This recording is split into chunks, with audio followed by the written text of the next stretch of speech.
On va commencer cette journée, ces journées du printemps qu'on appelle actuellement les journées d'échographie. Je félicite l'ASTJO pour avoir réussi une table ronde sur le diagnostic des lésions pré-néoplasiques du col. Et là, en mois de mai, on a préféré la faire cette journée après la PSF, puisque la PSF a été décalée du mois de janvier en mi-mai. Malheureusement, cette année, cette manifestation coïncide avec les examens, aussi bien en France qu'en Tunisie. C'est pour ça peut-être qu'on n'a pas une audience assez importante, mais ça va venir. Donc cette année, on a invité nos amis de la Tunisie, Philippe Boukhobza, qui est un éminent spécialiste en la matière et qui est tunisien, et qui répond toujours présent quand on le sollicite. Même cette année, je l'ai sollicité au dernier moment, après un petit désagrément pour notre ami Jihad Chalouhi. Notre ami Marc Althusser est aussi là. C'est un ami proche et un ami de la Tunisie. Malgré qu'il a un pépin de santé, il s'est déplacé, a fait le déplacement. Et toujours avec les gars de Tunisair, un retard de 3 heures à partir de l'aéroport de Lyon. Jihad Chalouhi va présenter sa présentation en virtuel pour l'après-midi. Et sans oublier notre cher Tunisien, ami de toujours, Khalil Zouiten, qui a animé son topo hier sur la manipulation des volumes 3D. Et aujourd'hui, il va parler de l'endométriose. Il a de très très belles images, ainsi que la radiologue. Ils vont faire un duo pour nous éclaircir comment chercher l'adénomiose et l'endométriose pelvienne. Sans oublier nos jeunes éminentes, Mehabou Yahya et Hajar Bettayeb et Nsirine, qui ont animé l'atelier qui a eu beaucoup de succès hier sur les gestes invasifs, l'amniosynthèse et la biopsie trophoblaste. Ils ont concocté un simulateur fait maison et ça a donné de très très bons résultats et on va essayer d'améliorer ces ateliers pratiques. Donc cette année, on va parler de la grossesse gémellaire qui pose problème. Et on a invité Philippe Boukhobza et Marc pour nous parler de ça. Marc Althusser, qui est un éminent spécialiste en matière des anomalies de développement de l'appareil génital, diagnostic en anténatal, que faire.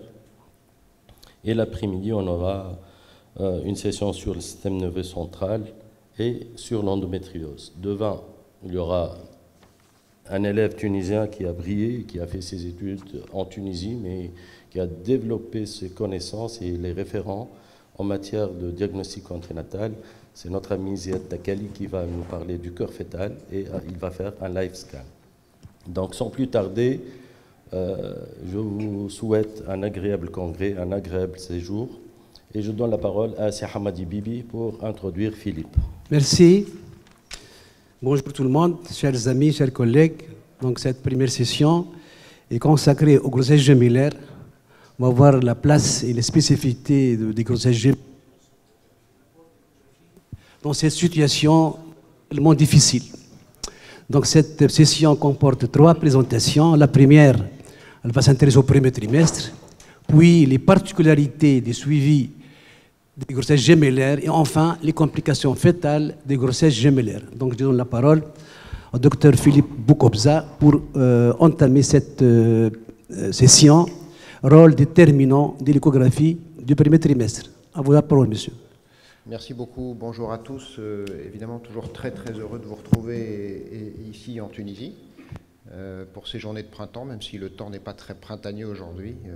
Toujours ravi. Je remercie tous mes amis de la STGO et du bureau. Béchir, merci de ton invitation. J'ai pris un peu le relais de Jihad Chalouhi qui devait venir. Je l'ai remplacé un peu au pied levé, mais le plaisir n'en est pas moins grand. Voilà, donc je voudrais faire 2 topos avec vous ce matin, entrecoupés par celui de Marc. Le premier sur le rôle de l'échographie au premier trimestre, qui, vous le savez, est fondamental. On va dire beaucoup de choses que vous connaissez déjà, mais je crois que c'était intéressant de faire un petit rappel à ce niveau-là. Les références que j'ai utilisées pour faire ce topo sont des références assez classiques, notamment la médiathèque du Collège français d'échographie fétale avec un grand nombre de topos qui sont toujours une source d'inspiration très importantes. Les recommandations du CNGEF, de la CNEOF et de l'ISUOG, qui a sorti de nouvelles recommandations, notamment sur les jumeaux récemment, et je vous en parlerai. Je remercie tous ceux qui m'ont aidé à faire ce topo. Marc, d'abord par ordre alphabétique, mais aussi par ordre d'importance de l'aide qu'il m'apporte à chaque fois pour travailler, pour faire les topos, et je te remercie. Je te souhaite un prompt rétablissement. Alors comme je te le disais, tu es déjà la vedette ici, tu n'avais pas vraiment besoin de ça en plus pour te faire remarquer, mais voilà. En tout cas, toute mon amitié, tu le sais. Les grossesses gémellaires sont un véritable enjeu de santé publique et les recommandations de la CNEOF sont assez claires.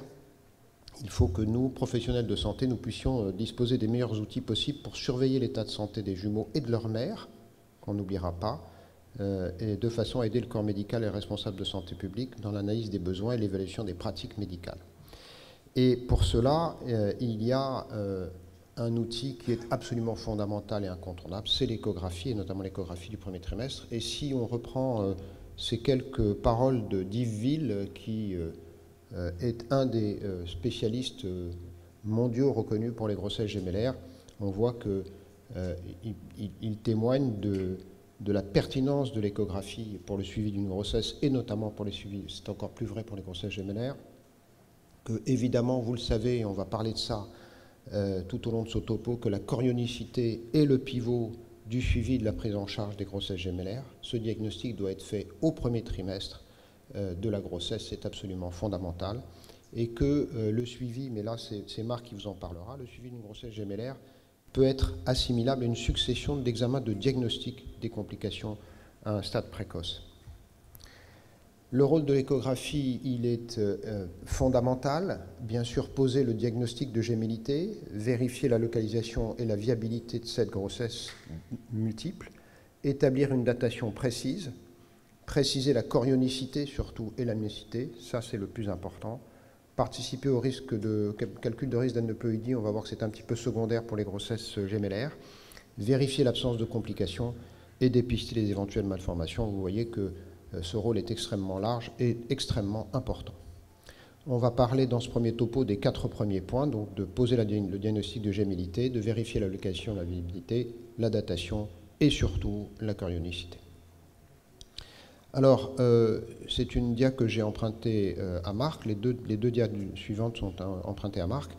Ça, c'est la recommandation de la CNEOF en 2016 en France pour l'écho du premier trimestre et pour les grossesses gémellaires. 3 points importants, préciser la chorionicité, encore une fois, on va marteler cet item, avoir un jeu d'iconographie par embryon et surtout d'avoir une image permettant de documenter cette chorionicité qui doit impérativement faire partie du dossier, de façon à ce que plus tard dans la grossesse, on n'ait pas de difficulté et qu'on puisse se référer à ce diagnostic de certitude qui a été fait tôt dans la grossesse. Les grossesses gémellaires, vous le savez, sont en augmentation depuis un certain nombre d'années. On est passé de 0,9% en 1972 à plus de 1,6% en 2019. Avec un taux d'accouchement des grossesses gémellaires qui est de l'ordre de 16 pour 1000, ça veut dire que 32 pour 1000 des enfants qui naissent sont des jumeaux. Il y a un grand nombre de paires de jumeaux en France, 1,6 million, qu'un enfant sur 40 est un jumeau, qu'on observe une prédominance de ces grossesses gémellaires en Afrique et qu'il y a une recrudescence une possibilité d'avoir des jumeaux plus importantes quand on a des antécédents de jumeaux, un risque, une chance sur 58 pour une femme et une chance sur 116 pour un homme. Les causes de l'augmentation, vous les connaissez, bien sûr la PMA pour une grande part de cette augmentation, près de 60%, mais aussi l'augmentation de la un âge médian qui est supérieur à 30 ans, alors que vous voyez que le pourcentage, depuis 75, a augmenté progressivement pour les femmes en âge de progrès entre 30 et 40 ans. On est passé de 19% à 50% en 2011 et donc un âge moyen médian supérieur à 30 ans en 2020. On n'oublie pas les mères, parce que mère de jumeaux, c'est un métier à risque, en quelque sorte. Vous le savez, il y a une mortalité maternelle qui est augmentée par des risques d'hypertension, d'hémorragie, les risques de césarienne, les accidents thromboemboliques. Les journées d'hospitalisation sont 3 fois plus nombreuses. L'hospitalisation en réanimation est 2 fois plus nombreuse. Les accouchements en niveau spécialisé 2 ou 3 sont multipliés par 2 pour les grossesses gémellaires par rapport au singleton. Les césariennes sont 3 fois plus fréquentes. Il y a plus de consultations prénatales et la prise en charge des grossesses est beaucoup plus active que pour les singletons. Il y a également des complications pour les mères des grossesses gémellaires, des complications cardiovasculaires, puisqu'il y a une volémie qui est beaucoup plus importante dans les grossesses gémellaires avec une vasodilatation périphérique. Il y a plus d'hypertension, plus de prééclampsie, il y a plus de complications hématologiques avec une anémie, des complications métaboliques, puisqu'il y a une augmentation importante de la consommation d'oxygène et de glucose, et des complications psychologiques, notamment pour l'annonce. Je crois que vous avez tous vécu ça d'annoncer une grossesse gémellaire qui n'était pas prévue. C'est quand même un choc. Et puis la dépression postpartum est plus importante pour les mamans qui portent des jumeaux. Jumeaux, c'est aussi un métier à risque, puisque vous le savez, plus de prématernité, presque 8 fois plus, un poids de naissance inférieur à 2200 grammes, 9 fois plus, une naissance prématurée avant 32 semaines, 5 fois plus, une hospitalisation néonatale, 6 fois plus, et une mortalité intra- ou périnatale de 5 fois supérieure au singleton. Donc vous voyez que tout ça confère à ces grossesses gémellaires des risques, aussi bien pour les mamans que pour les fœtus, qui sont extrêmement importants. Passons au vif du sujet pour parler de chorionicité, mais juste avant une définition pour que les choses soient claires. La zygocité est relative au type de conception. La chorionicité et l'amniocité ont des définitions plus structurales qui est fondée sur l'organisation des placentas et des membranes quand c'est le cas. Alors, cette plaque a été empruntée à Marc. Je n'ai pas trouvé plus clair, donc je me suis permis de l'utiliser. On sait que 2 tiers des grossesses, dizygotes, on sait que 2 tiers des grossesses sont des grossesses gémellaires sont des grossesses dizygotes, 1 tiers sont des grossesses monozygotes. 100% des grossesses dizygotes vont se manifester en échographie sous une forme de bicorial biamniotique. Par contre, les grossesses monozygotes vont se manifester en échographie à 66% par une grossesse qui va être monocoriale biamniotique, mais à 33% par une grossesse qui va être d'aspect bicorial biamniotique en échographie. Et puis il y a 1% pour les grossesses monocoriales monoamniotiques.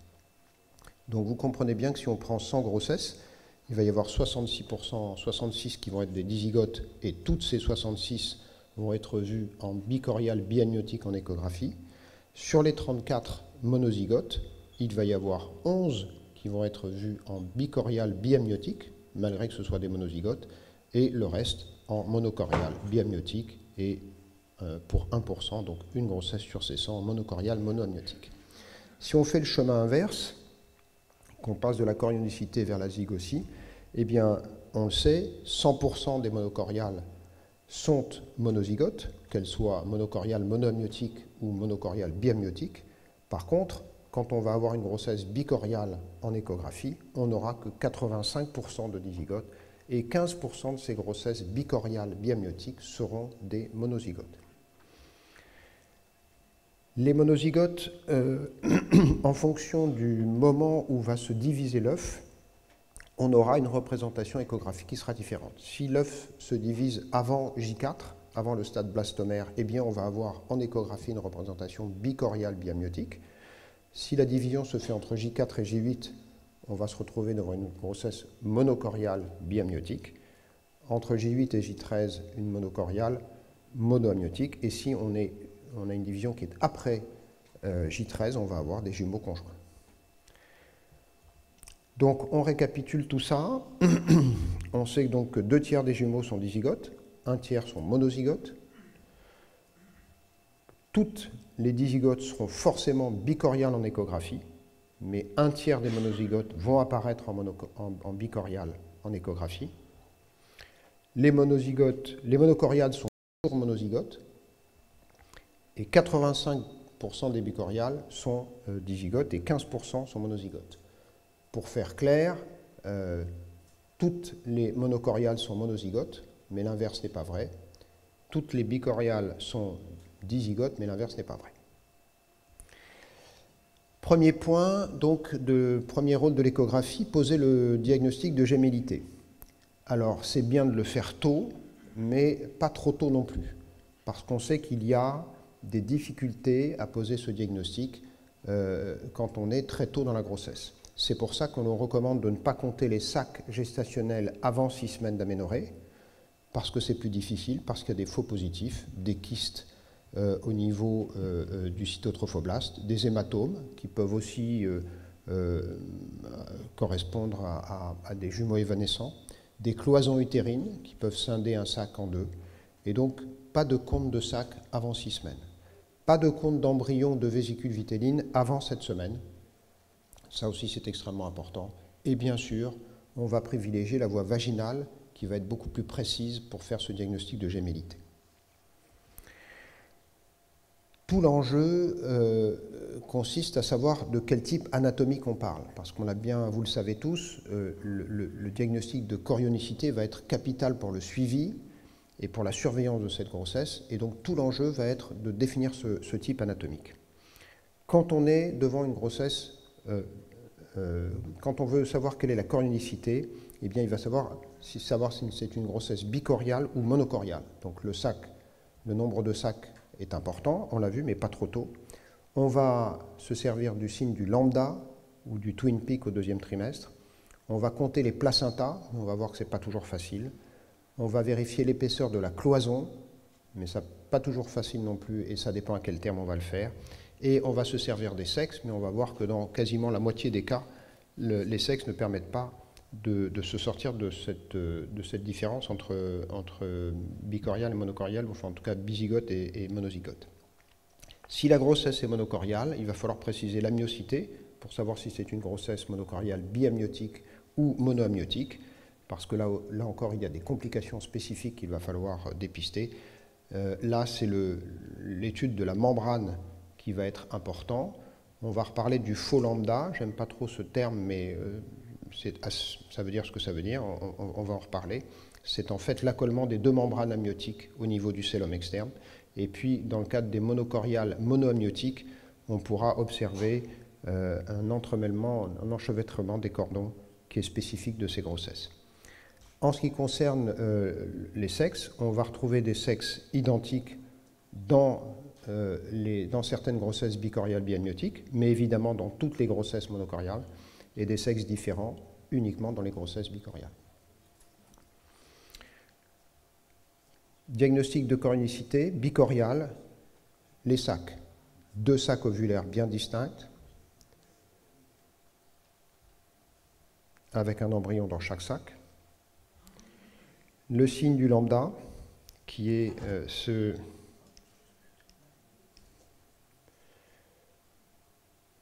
signe-là, voilà, où vous voyez ici le chorion qui s'invagine entre les deux sacs. La cloison qui va être épaisse dans les grossesses bicoriales. Elle peut se mesurer. Elle peut se mesurer, mais il faudra aborder cette cloison d'un abord vraiment strictement orthogonal et pouvoir la mesurer et zoomer, on va en reparler.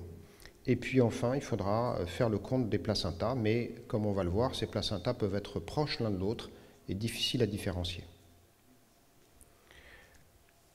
Pour les grossesses monocoriales, on va avoir un seul sac ovulaire, un seul chorion. Dans les grossesses monocoriales biamniotiques, on aura 2 poches amniotiques et le faux lambda. Voilà 2 poches amniotiques. La cloison est fine. Ce qu'on appelle le faux lambda, c'est ça. C'est la réunion, l'accollement des 2 membranes amniotiques des deux jumeaux qui forment cet aspect de faux lambda, mais je crois que c'est un terme qu'il vaut mieux éviter pour ne pas confondre avec le vrai lambda. Et puis, on va avoir, dans les grossesses monocoriales biamniotiques, 2 vésicules vitellines, alors qu'il n'y aura qu'une poche amniotique et une seule vésicule vitelline dans les grossesses monocoriales monoamniotiques. On peut également se fier à l'enchevêtrement des cordons, qu'on va observer de façon assez fréquente dans les grossesses monocoriales monoamniotiques. Et vous voyez là sur l'image du haut, donc pas de membrane qui sépare les deux fœtus, une seule vésicule vitelline, c'est une monochoriale monoamniotique, un enchevêtrement des cordons dans l'image du bas, c'est une grossesse monochoriale monoamniotique. Revenons juste quelques instants sur le signe du lambda. Il correspond en fait à une projection de trophoblastes entre les deux plaques choriales. Ça, c'est spécifique des bichoriales biamniotiques, alors que pour les grossesses monochoriales, il y a une seule plaque choriale, il n'y a pas de projection trophoblastique, et donc vous avez cet aspect en T spécifique des grossesses monochoriales biamniotiques. Attention, évidemment il y a des pièges, il faut regarder les deux extrémités de ce raccordement, parce qu'on peut avoir, si on ne regarde que de ce côté-là, on va avoir un aspect en T, qu'on va appeler le faux T, et il faut regarder les deux extrémités pour vérifier de nouveau le vrai lambda. La membrane, l'étude de la membrane est évidemment très importante. Elle s'étudie plus facilement aux alentours de 12-14 semaines. Avant, c'est un petit peu difficile. La voie vaginale est à privilégier. Il faut avoir un abord orthogonal vis-à-vis de cette paroi pour bien la différencier. Et classiquement, on a 2 membranes dans les grossesses monochoriales biamniotiques, alors qu'on a 3 ou 4 membranes qui s'accolent dans les grossesses bichoriales biamniotiques. La mesure peut être effectivement importante. Voilà 2 images de Marc encore, pour montrer que si on zoome et qu'on aborde orthogonalement cette membrane, on peut différencier les différentes membranes qui composent cette cloison interfétale et s'apercevoir qu'il y a 4 feuillets sur cette membrane qui signent la grossesse bichoriale. L'épaisseur est également importante. Vous voyez la différence ici, 2,5 mm pour une bibi et 0,8 pour une monochoriale biamniotique. Là aussi, le zoom, l'abord orthogonal et la précision de la mesure sont importants. Là aussi, il y a des pièges. On peut avoir une grossesse monochoriale biamniotique avec un placenta bipartita. Et si vous n'avez pas fait de diagnostic tôt au premier trimestre, la seule chose qui peut vous sortir de cette impasse, c'est l'étude de la membrane et de son épaisseur. Vous voyez là, dans ce cas-là, une membrane très fine, 0,4 mm, pour cette grossesse pour laquelle il y avait un placenta bipartita qui pouvait faire penser à une grossesse bichoriale.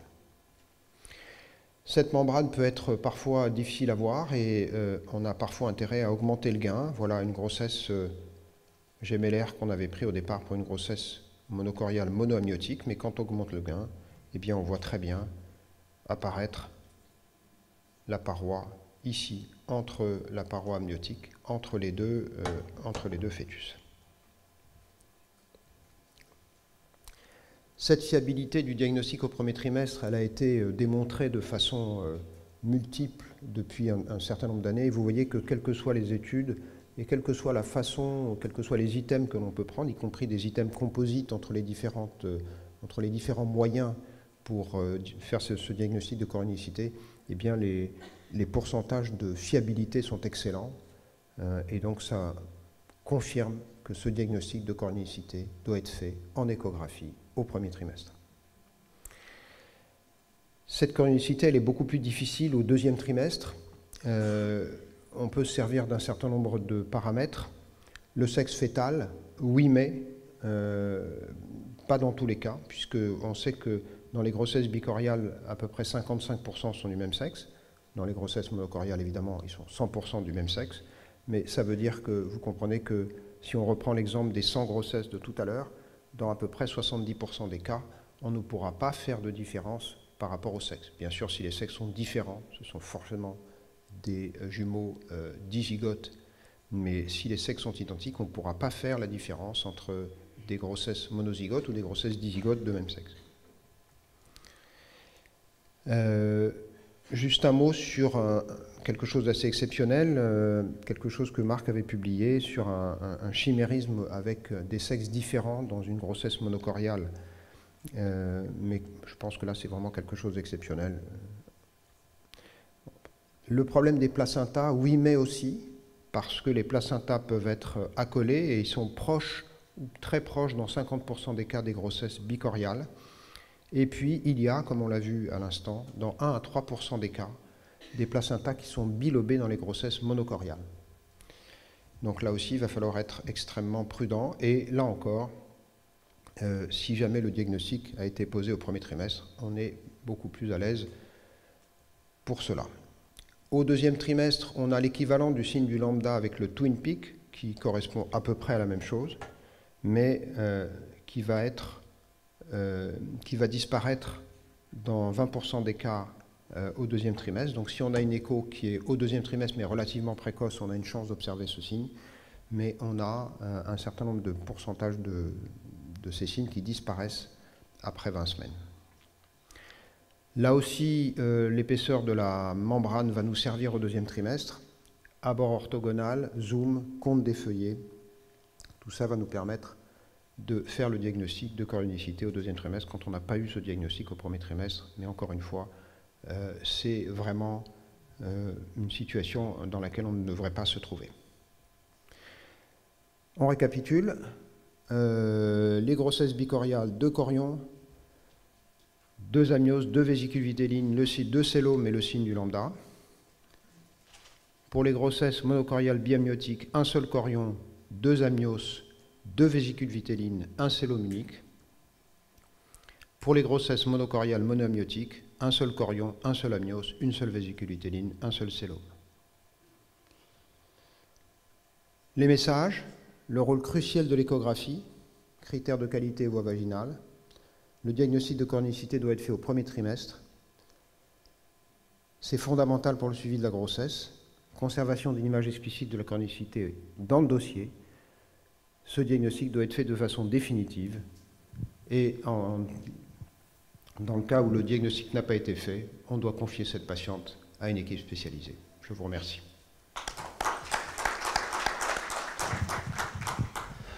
Merci, Dr Boukobza. Donc, vous avez donc lancé le débat avec cette première présentation. Donc, je demande à la salle, est-ce qu'il y a des questions à poser?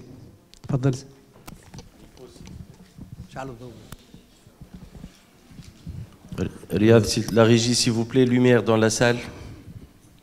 S'il vous plaît, pour le diagnostic des grossesses bicoriales biamniotiques, au premier trimestre, le signe de lambda il est obsolète.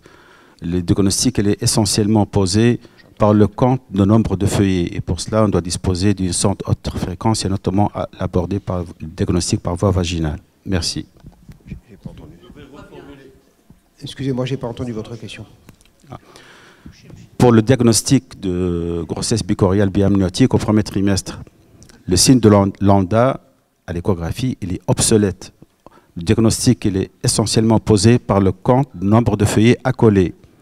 Et pour cela, on doit disposer d'une sonde haute fréquence, notamment à l'abord par voie vaginale. Merci.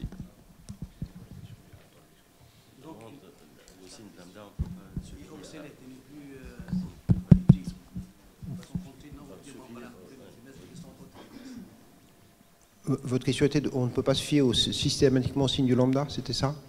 C'est-à-dire qu'on ne tient plus compte du signe de lambda pour le diagnostic, c'est surtout le compte du nombre de feuillets.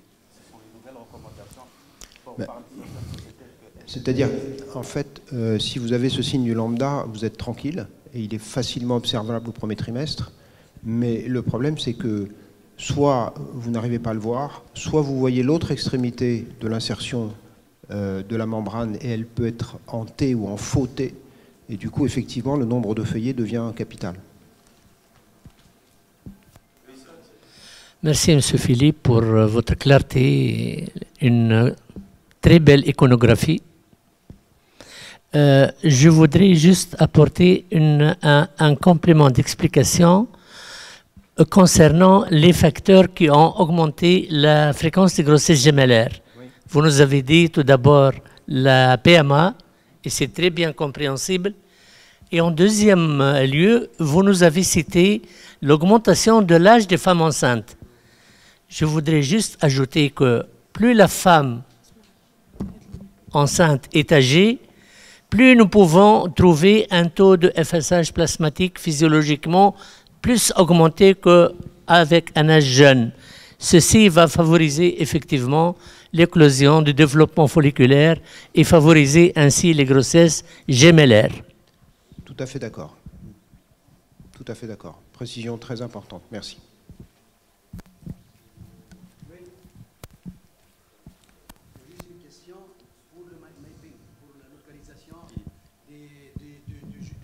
Fœtus A et fœtus B. Il faut le faire à 12-13 semaines ou pas? Ça, je pense que Marc va en reparler abondamment, mais évidemment, ce mapping est très important, notamment pour les grossesses monocoriales, biamniotiques, pour savoir qui est qui, parce qu'on aura toujours du mal à le reconnaître. Pour les grossesses bicoriales, quand les placentas sont éloignés, ça va être facile. Quand les placentas sont proches, on va se servir de l'insertion du cordon sur le placenta pour définir. Il y a des recommandations, mais j'ai une diapo sur mon deuxième topo, et je pense que Marc en a, qui est que, par définition, on prend l'insertion qui est la plus à droite et la plus haute, qu'on appelle JA, et pour celui qu'on va appeler JB, ça va être l'insertion la plus à gauche et la plus basse. Il faut savoir que les termes de JA et JB sont des termes échographiques, qui sont différents des termes J1 et JB, qui sont des termes obstétricaux. Et évidemment, ce mapping est très important pour les grossesses monocoriales, biamniotiques, pour savoir de qui on parle quand on parle d'un jumeau, pour toutes les complications, les malformations, les retards de croissance, pour savoir qui est qui. Absolument. Je reviens juste sur le mapping ou le labelling des jumeaux. Généralement, ce qui est recommandé aussi, c'est de décrire les jumeaux par la manière la plus détaillée possible, c'est-à-dire à part le A ou le B. Il faut aussi préciser, par exemple, à titre d'exemple, le premier jumeau, c'est le J1, c'est le JA, c'est le plus gros, c'est le garçon, c'est celui qui a le placenta antérieur. Et le JB, des autres descriptions.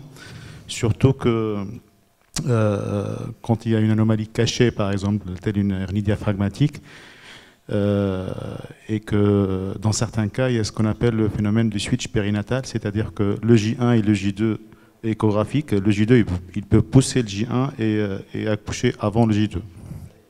Oui, ça c'est vrai, c'est pour ça que en échographie, on parle de JA, JB, en obstétrique, on parle de J1, J2, et ce qu'on avait l'habitude de faire, c'est de préciser en fin de grossesse, quand on fait les échographies au 3e trimestre pour ces grossesses gemellaires, de dire si JA est devenu J1 ou si JA est devenu JB, de faire la concordance entre les deux pour les obstétriciens et pour les accoucheurs.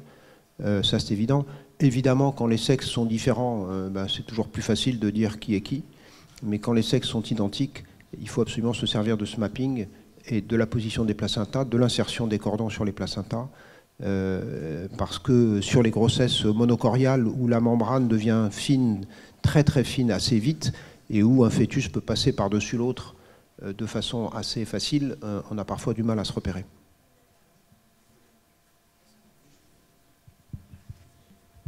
Lorsqu'on est confronté à un âge de grossesse qui n'est pas précis, la DDR n'est pas précise, on se base sur la LCC pour la datation. Lorsqu'il y a une divergence de quelques millimètres entre les deux embryons, pour préciser la date, on se base sur quoi? Alors, j'en reparle dans mon deuxième topo, mais classiquement, la datation se fait au premier trimestre de la grossesse. Quand ce qui est défini assez classiquement jusqu'à présent, mais les dernières recommandations d'ICIOG sont un petit peu différentes, c'est que s'il y a une différence qui est inférieure à 10 mm, on date sur le plus petit.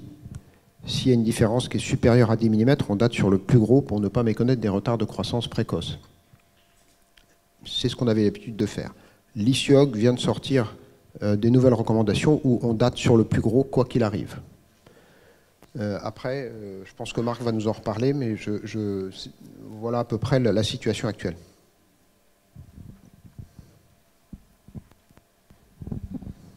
S'il vous plaît, il est recommandé de ne pas annoncer un diagnostic de certitude avant la 6e semaine d'aménorrhée. Ceci pour ne pas confondre une image anéchogène à côté d'un authentique sac ovulaire. Mais je pense que quand on étudie correctement l'image d'un sac éventuellement, on a quand même la sémiologie échographique d'un sac entouré par deux couronnes. La première couronne, c'est la couronne trophoblastique, la deuxième étant l'endomètre décidualisé. Et que par conséquent, une image d'un décollement entre guillemets, d'écoulement, c'est un mauvais terme, une image d'une petite collection sanguine arrondie à côté d'un sac authentique. Quelqu'un qui est attentif et rigoureux peut ne pas annoncer une grossesse gémellaire avec deux images arrondies qui sont différentes échographiquement. C'est vrai, sauf qu'on sait tous que les cas typiques, faciles existent, mais que les cas atypiques et difficiles existent aussi. On a parfois un doute, et notamment quand c'est vraiment très tôt. Il y a je rebondis sur ce que vous disiez pour l'annonce. Je crois qu'effectivement, dans l'annonce d'une grossesse gémellaire avec un jumeau évanescent, par exemple, de ne pas forcément annoncer qu'il y a un jumeau qui est parti.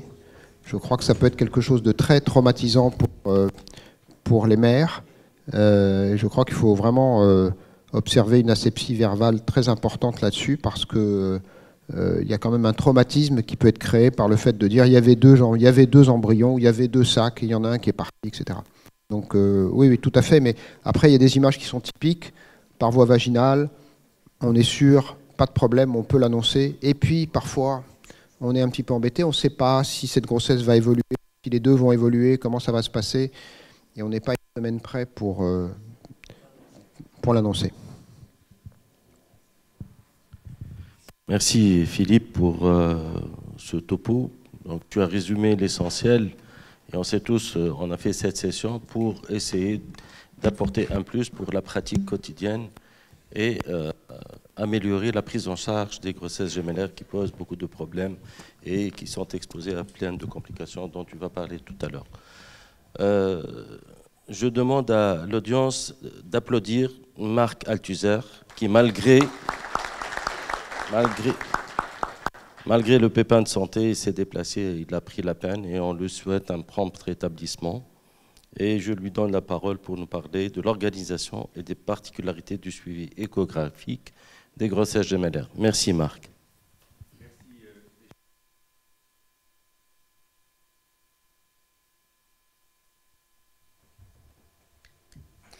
Merci pour ces gentilles paroles. On ne laisse jamais tomber les amis, donc je suis venu et c'est toujours un vrai plaisir de revenir en Tunisie. L'accueil est toujours très, très agréable. Merci au bureau de la STGO. Alors, les grossesses gémellaires, comme l'a dit Philippe, tout repose sur l'échographie, en particulier l'échographie du premier trimestre, et je le dirai, je le martellerai encore. Cette échographie est fondamentale pour le reste du suivi. Et le suivi échographique repose également sur l'échographie et tout dépend du type anatomique. Alors, on a vu qu'il y avait des complications évidemment maternelles. L'échographie a peu d'impact là-dessus. En revanche, pour les complications fétales, qu'il faut connaître pour pouvoir rechercher, on cherche que ce que l'on connaît. Il y a les complications non spécifiques du type de chorionicité au premier chef, c'est la prématurité. Il peut y avoir un taux plus élevé d'insertion vélamenteuse du placenta avec l'impact que ça peut avoir sur la trophicité fétale. Des placentas bas insérés plus fréquemment, des retards de croissance qui peuvent être globaux ou sélectifs. Le risque malformatif est 3 fois plus élevé, donc ça va nécessiter un examen morphologique particulièrement attentif. Et on sait que c'est bien plus compliqué au 2e et plus encore au 3e trimestre de mener un examen morphologique chez des fœtus plus ou moins enchevêtrés. Et puis donc particularité du dépistage de la trisomie 21 qui est maintenant beaucoup plus simple depuis qu'on utilise le DPNI et proposé systématiquement dans les grossesses multiples. Et puis après, il y a les risques propres aux grossesses monocoriales, qu'elles soient mono ou bi-amniotiques. Le syndrome anastomotique qui est fréquent, les morts fétales in utero, les problèmes des fœtus acardiaques ou des fœtus conjoints dans les grossesses monocoriales monoamniotiques. Alors la prématurité, l'échographie va avoir un impact puisque c'est quand même le plus grand risque des grossesses gémellaires. Près de 50% d'accouchements avant 37 semaines, risque d'accouchement prématuré multiplié par 10 entre 26 et 30 semaines d'aménorrhée, un risque d'accouchement prématuré entre 31 et 34 semaines multiplié par 7, donc c'est pas rien. Et il y a 16% de grande prématurité, ce sont les occupants principaux de nos services de réanimation néonatale. Il y a un gradient de risque vis-à-vis de la prématurité en fonction du type anatomique. Vous voyez que les monocoriales monoamniotiques sont plus exposés que les bicoriales. Alors, l'évaluation échographique du col est intéressante. Elle est supérieure au toucher vaginal en termes de performance. Donc, on fait par voie vaginale, vessie vide, au contact du col, mais sans appuyer. On voit très souvent des sondes qui sont très appuyées sur le col, ce qui modifie la mesure. La mesure est une mesure directe en ligne droite de l'orifice interne à l'orifice externe. On considère que si on a une longueur au deuxième trimestre inférieure à 25 mm, on a un risque de 35% d'accouchement avant 34 semaines et ça nous permet de manager ces patientes pour une prise en charge plus préventive du risque de prématurité. On apprécie également l'aspect de l'orifice interne qui peut être fermé, comme sur cette image, où c'est un col normal. Il peut être ouvert en entonnoir ou il peut être tunnelisé. Donc voilà ici une représentation schématique. En haut à gauche, donc un col long et fermé, un col court à droite, donc représentant un risque intermédiaire, un col tunnelisé et un col qui est court et avec un orifice interne ouvert qui définit un risque important. Et on mesure donc toujours la longueur efficace donc de col restant. Alors voilà les représentations. Donc voilà un col court à 25 mm, donc il va falloir mettre en place une surveillance adaptée et surtout des recommandations adaptées. On a ici des orifices internes qui sont ouverts avec une longueur efficace qui est très réduite, des cols tunnelisés avec à droite, vous voyez qu'on a les membranes qui sont prolabées quasiment donc, au niveau du col. Et cette échographie de mesure du col permet de tomber sur des placentas bien insérés qui avaient peut-être échappé. Vous voyez qu'ici, c'est un placenta postérieur qui est assez proche du col, qui peut être masqué par la tête fœtale. Et donc, il y a un intérêt à regarder, en plus de la longueur du col, tout le territoire, les 4 cm en avant et en arrière, pour s'assurer qu'il n'y a pas d'interposition placenta. Évidemment, on peut avoir des placentas recouvrants. Et puis, ça donne l'occasion parfois de voir des cicatrices de césarienne chez les femmes qui ont des antécédents chirurgicaux. Alors, voyons maintenant les risques propres, et je vais les aborder en fait pour que l'opérateur qui va réaliser ces échographies comprenne ce qu'il fait. Il faut connaître les risques auxquels sont exposés ces fœtus issus de grossesse monocoriale et biamniotique. Le premier problème, c'est les anastomoses placentaires, et il y a plusieurs types d'anastomoses placentaires. Il y a les anastomoses artério-artérielles qui sont superficielles, comme vous voyez sur ce schéma avec ici une pièce placentaire avec l'injection qui montre cette anastomose artério-artérielle superficielle. On peut avoir des anastomoses véno-veineuses superficielles. On peut avoir des anastomoses profondes, artério-veineuses, et c'est celles qui vont être responsables du TOPS, dont on va voir du syndrome transfuseur-transfusé avec déséquilibre des quantités de liquide et de vessie. Et c'est cela qu'on va opérer. Et puis vous avez des anastomoses artério-veineuses également, mais qui sont fines et superficielles et qu'on va rencontrer plus souvent dans l'étape, c'est-à-dire quand on a un fœtus qui est polyglobulique et l'autre anémique. Donc les anastomoses placentaires sont présentes dans 95% des grossesses monocoriales, monoamniotiques ou biamniotiques. Le déséquilibre hémodynamique des anastomoses, qu'elles soient artério-veineuses, véno-veineuses ou artério-artérielles, est responsable de tableaux qui sont différents et qu'il faut connaître. Ce qu'on appelle le TOPS,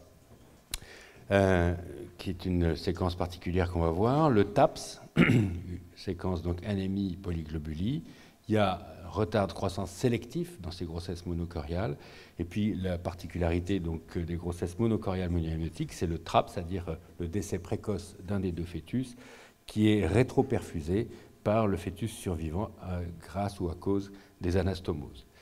Donc ces syndromes anastomotiques évoluent mal en général quand ils ne sont pas pris en charge, soit mort fœtale spontanée d'un ou des fœtus, et souvent une grande prématurité par l'excès de liquide amniotique que provoque par exemple le TOPS.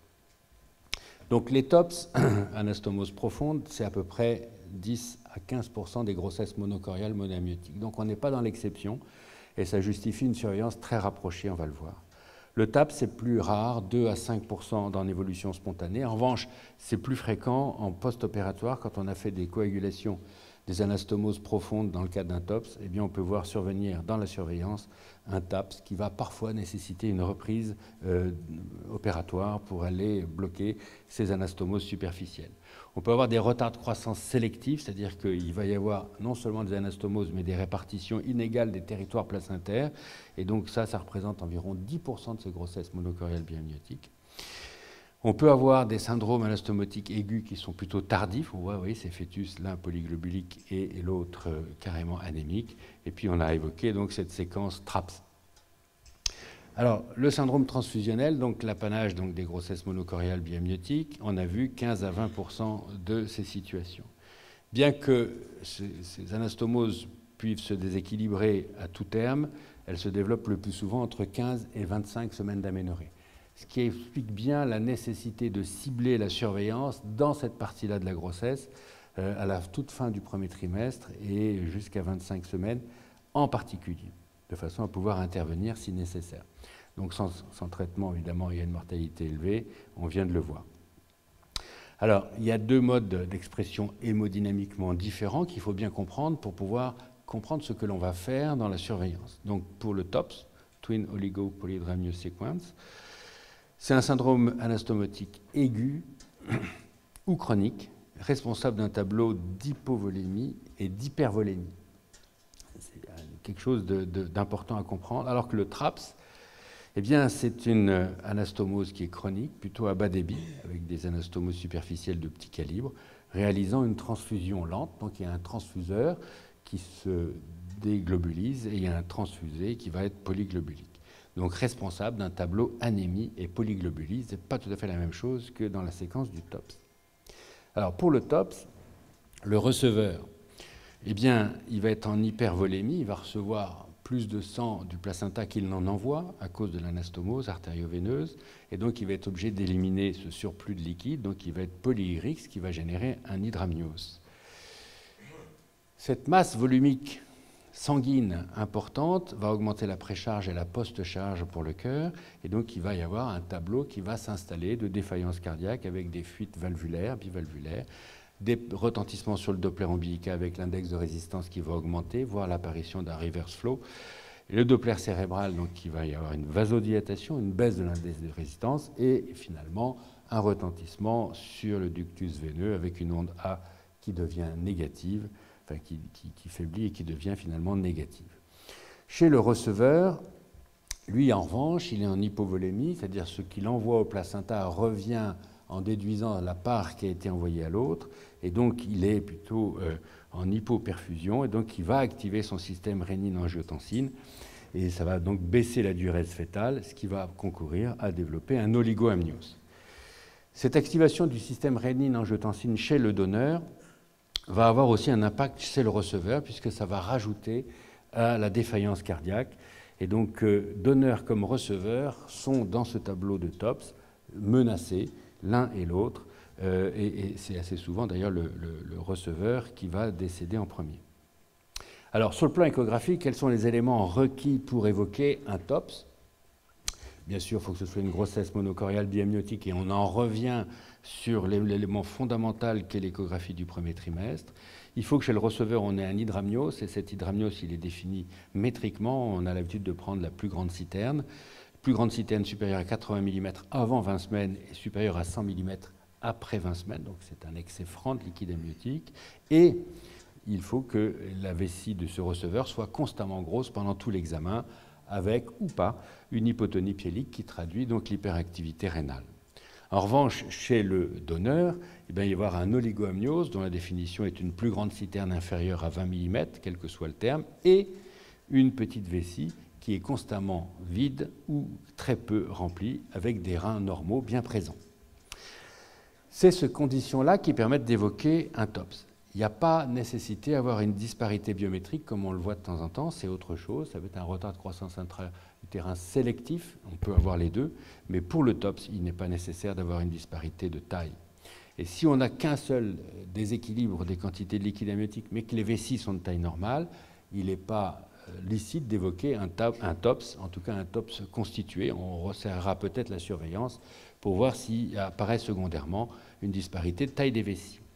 Et donc, on doit à Quintero d'avoir fait une classification de la sévérité des TOPS, justement pour pouvoir prendre des décisions opératoires sur faut-il intervenir pour coaguler les anastomoses artério-veineuses profondes. Donc, vous voyez que le stade 1, c'est hydramnios, oligoamnios, et donc on peut avoir un stade de Quintero de type 1 de stade 1, et ces patientes-là vont avoir une surveillance peut-être plus hebdomadaire que tous les 15 jours, comme on va le voir. Dans le stade 2, eh bien, c'est les vessies qui sont disparates, enfin, qui ne sont pas de même taille. Et puis le stade 3, 4 et 5, vous voyez que ça se dégrade. Et donc ça nous aide à trouver le moment opportun, en fonction d'autres critères, le terme de survenue de ce TOPS, pour prendre les décisions opératoires adaptées, puisque vous savez que cette intervention qui consiste donc sous fétoscopie à les coaguler au laser les anastomoses n'est pas sans risque non plus pour la suite de la grossesse. Et donc il faut prendre des décisions adéquates.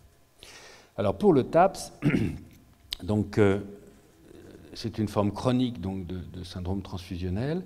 Il y a une grande, mais vraiment une très grande différence de taux d'hémoglobine dans le tableau des TAPS. On va le voir sur les observations postnatales. Et il n'y a pas de TOPS, donc il n'y a pas de différence de vessie ni d'excès de liquide amniotique, bien qu'il puisse y avoir des formes associées TOPS et TAPS qui viennent compliquer les choses. On a vu que les formes spontanées sont quand même moins fréquentes que le TOPS. Attention, chez les fœtus opérés, il faut surveiller attentivement ces enfants. Et le diagnostic échographique qui repose uniquement sur un seul élément, c'est le Doppler de l'artère cérébrale moyenne. On va chercher à faire une mesure de la vitesse systolique au niveau de cette artère cérébrale moyenne.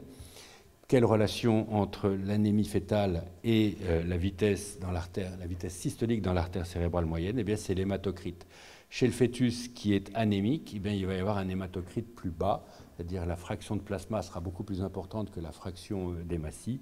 Et donc, quand l'hématocrite est bas, le flux sanguin est plus rapide puisque le sang est beaucoup moins visqueux. Et à l'inverse, chez celui qui va être polyglobulique, il va avoir un hématocrite haut et donc il va avoir un sang visqueux qui va résister à l'avancement dans des petits vaisseaux, notamment donc vaisseaux de l'artère cérébrale moyenne, et donc la vitesse systolique va diminuer. Et donc dans un syndrome TAPS, il va falloir que l'un ait une vitesse augmentée, mais aussi que l'autre ait une vitesse diminuée. Si les deux ont des vitesses augmentées, ça ne peut pas correspondre à un TAPS, on pourra chercher d'autres causes, une fétopathie par exemple à parvovirus ou d'autres causes, mais il faut qu'il y ait une disparité. Donc la mesure, un rappel méthodologique de la mesure du pic systolique de dans l'artère cérébrale moyenne, ce calcul est important et la méthode de mesure doit être très rigoureuse. Voilà ici un schéma qui montre en fait la position des artères cérébrales moyennes pour celle qui est proximale à la sonde et celle qui est distale à la sonde. En fait, on fait une coupe à la base du cerveau où on peut repérer le polygone de Willis et l'artère cérébrale moyenne, bien vous voyez qu'elle a, il y a une opportunité anatomique, c'est qu'elle va en direction de la base de la suture coronale, donc c'est une fenêtre acoustique par laquelle on va pouvoir passer. D'autre part, cette artère cérébrale moyenne, vous voyez qu'elle va vers la sonde. Or, il faut se rappeler de la formule du Doppler. Le delta F, c'est l'effet Doppler. Eh bien, ça dépend de la fréquence d'émission, ça on connaît, c'est la sonde. De la célérité des ultrasons dans le milieu biologique, ça on connaît, c'est environ 1480 mètres secondes. De la vitesse du déplacement des mobiles, en l'occurrence les hématies, et de cosinus θ. Et c'est ce cosinus θ qui nous pose un problème. Si on ne connaît pas cosinus θ, on ne pourra pas extraire de cette formule la vraie vitesse. Car cosinus, par exemple, 90 degrés, c'est 0.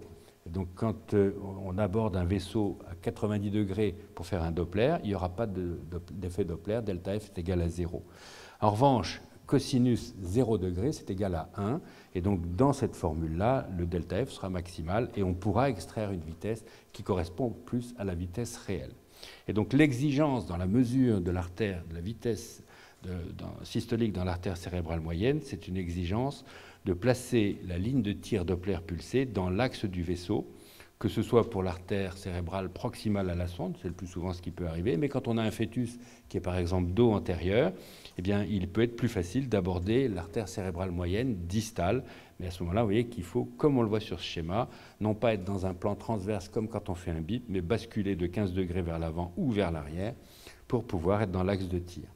Et la position de la fenêtre d'échantillonnage, la fenêtre de recueil, elle se fait, vous voyez, à peu près au niveau des têtes de flèche ici, c'est-à-dire au tout début de l'artère cérébrale et non pas en distance, parce qu'il y a un amortissement du signal, et donc il faut se mettre à la base. Et tout ça sans appuyer sur la tête fœtale.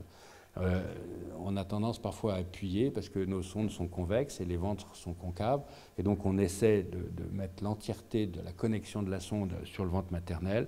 Mais quand on exerce une pression, quand on va mesurer l'artère cérébrale moyenne, le risque, c'est d'augmenter artificiellement la vitesse systolique. Donc voilà ici une séquence qui vous montre avec l'inclinaison d'environ 15 degrés.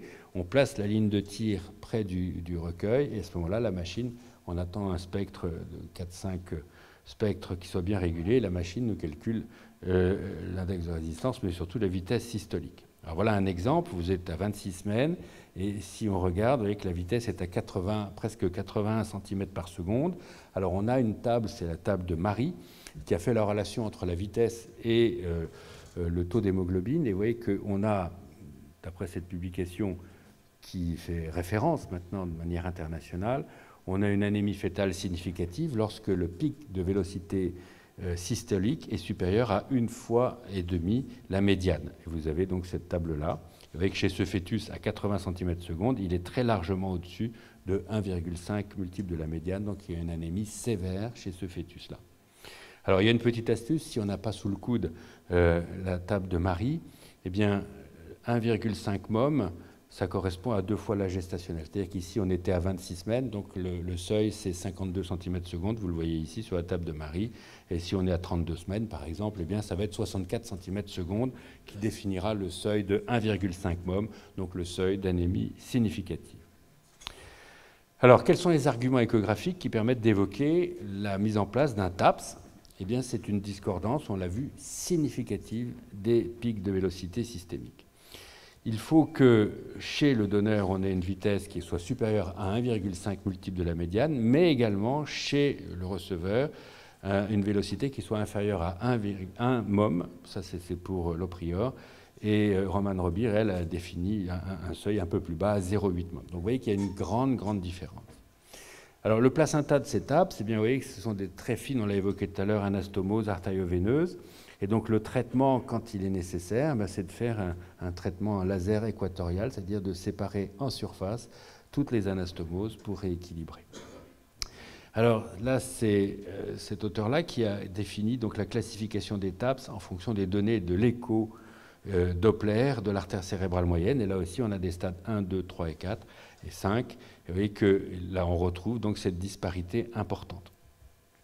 Et si on regarde maintenant les observations postnatales des taux d'hémoglobine, vous voyez que, correspondant au stade 1, 2, 3, 4 et 5 échographiques, vous voyez que c'est vraiment des différences considérables d'hémoglobine. Par exemple, pour un stade 2, la différence est de 11 grammes d'hémoglobine entre les deux fœtus.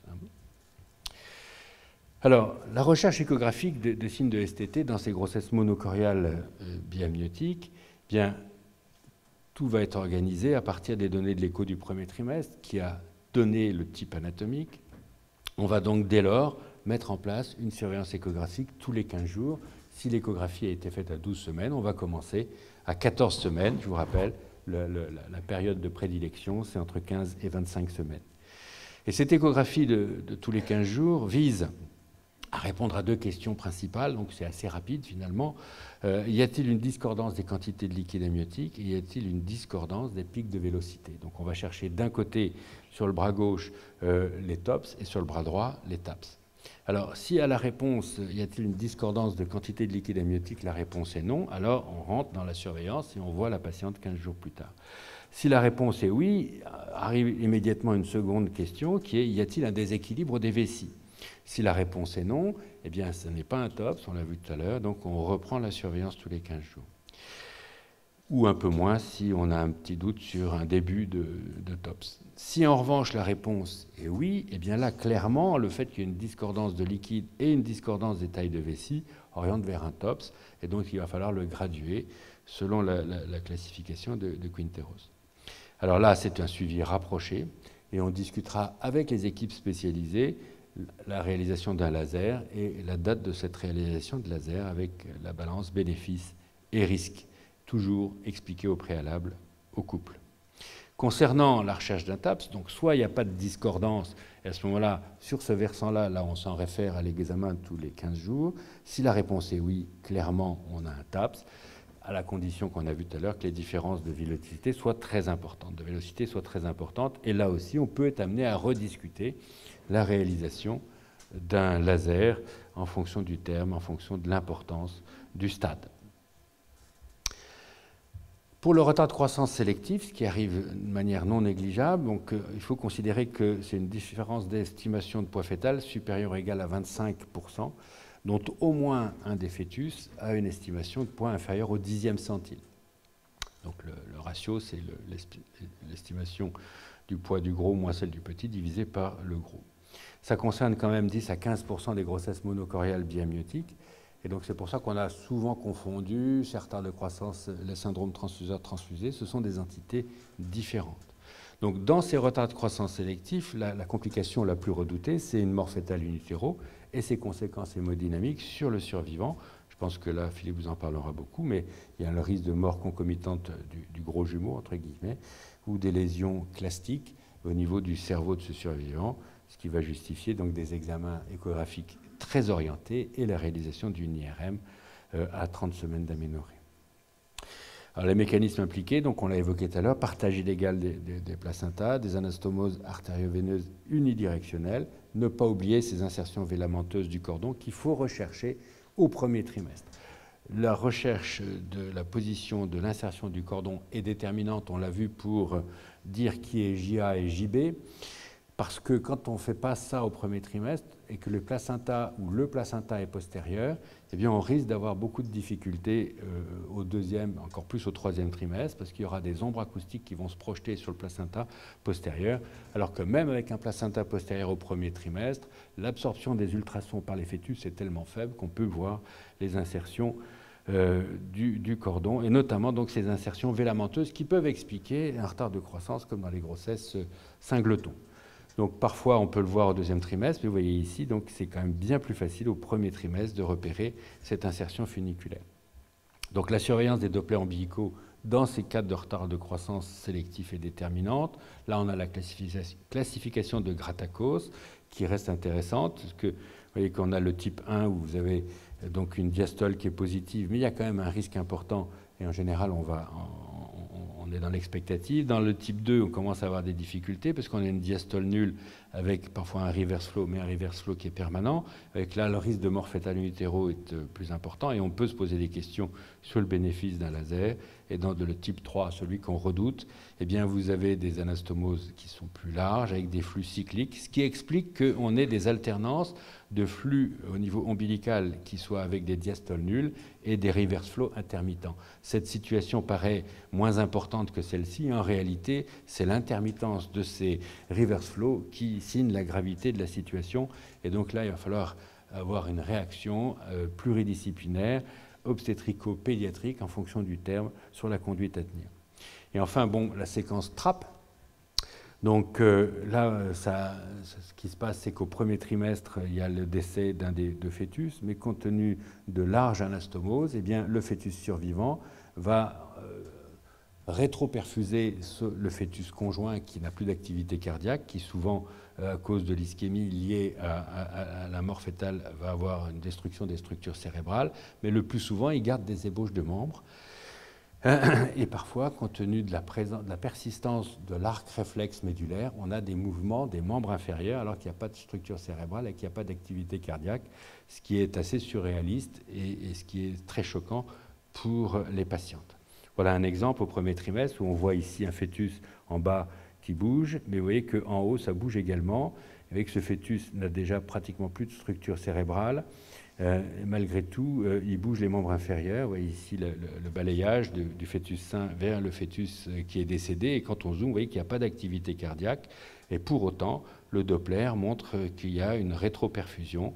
Et donc, ce qui permet à cette masse de prospérer et parfois de devenir assez importante. Et donc, ce qui menace aussi le fœtus qu'on appelle le fœtus pompe, puisqu'il a une espèce de troisième secteur énorme à gérer, et donc on a très souvent un hydramios.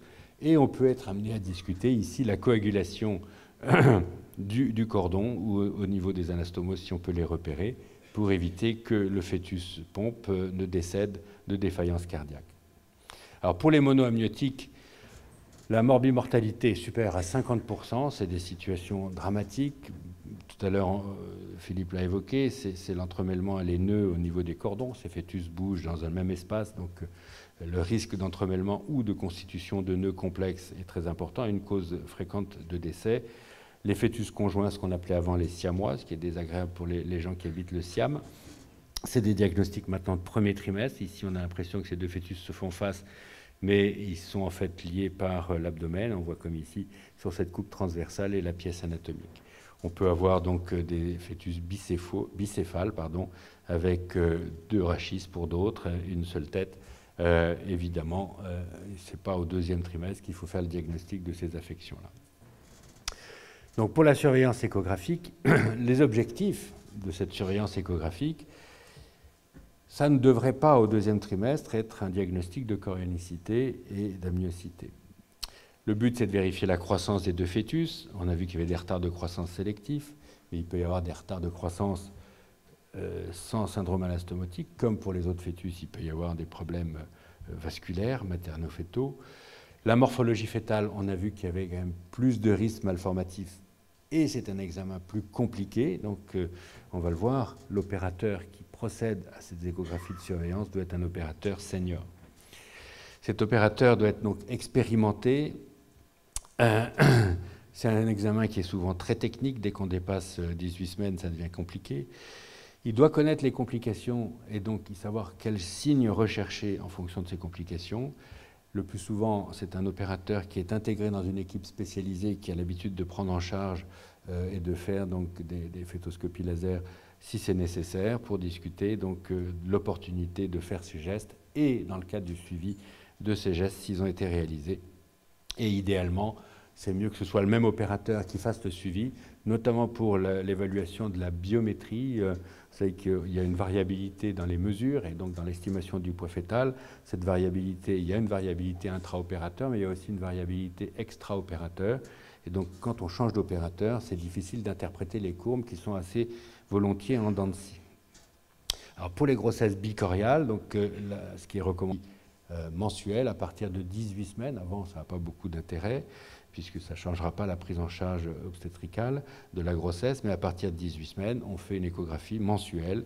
Et pour chaque échographie mensuelle, donc biométrie BIP, PCPA fémur et estimation du poids fœtal, Doppler ombilicaux, mais qu'on fait en paravésical, pour la raison que si on fait en cordon libre, on n'est jamais sûr de quel fœtus on examine, alors que quand on est en paravésical, on est sûr que ce Doppler appartient bien au fœtus que l'on croit.